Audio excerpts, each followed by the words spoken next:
தீபாவளிக்கு உச்ச நட்சத்திரங்களின் படங்கள் எதுவும் வெளியாகாதது குறித்தும் எந்த படத்தை பார்க்க விரும்புகிறார்கள் என்பது குறித்தும் வந்தவாசி பகுதி மக்கள் கூறிய கருத்தை பார்க்கலாம்.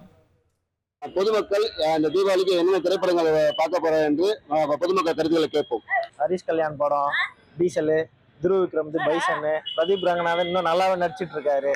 அவரோட டியூட் படம் டெய்லி ஒரு படம் போனா கூட இன்னொரு நாள் கூட நம்ம படம் பார்க்கலாம். பெரிய நடிகர்களோட படம் எதுவும் வராதனால சந்தோஷமா ஃபேமிலியோட பிள்ளைக்குட்டியோட வீட்லயே இருந்து ஸ்வீட்ஸ் காரம் இதெல்லாம் சந்தோஷமா செஞ்சு சாப்பிட்டுட்டு வீட்டுல சந்தோஷமா என்ஜாய் பண்ண போறோம். தீபாவளிக்கு பெரிய நடிகர்களுடைய படம் வரலன்னா பொதுமக்கள் தான் ரொம்ப சந்தோஷம். ஏன்னா பெரிய நடிகர்களுடைய டிக்கெட்லாம் வந்து 300 ரூபா 400 ரூபா வரும்.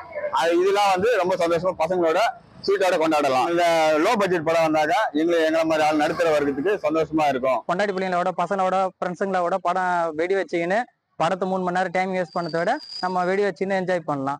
நல்ல நடிகராங்க சொன்ன மாதிரி அவங்க படத்தை கூட பார்த்து என்ஜாய் பண்ணலாம். தீபாவளி வந்தா ரஜினி கமல் படம் மெயினா வரும்.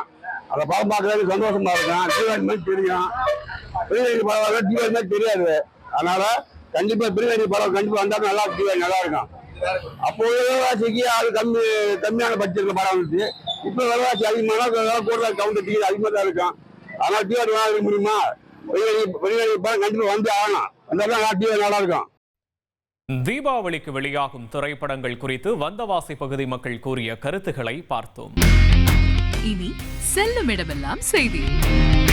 தந்தி டிவியின் வாட்ஸ்அப் சேனலை ஃபாலோ பண்ணினா செல்ல இருக்கும் இடமெல்லாம் செய்தி.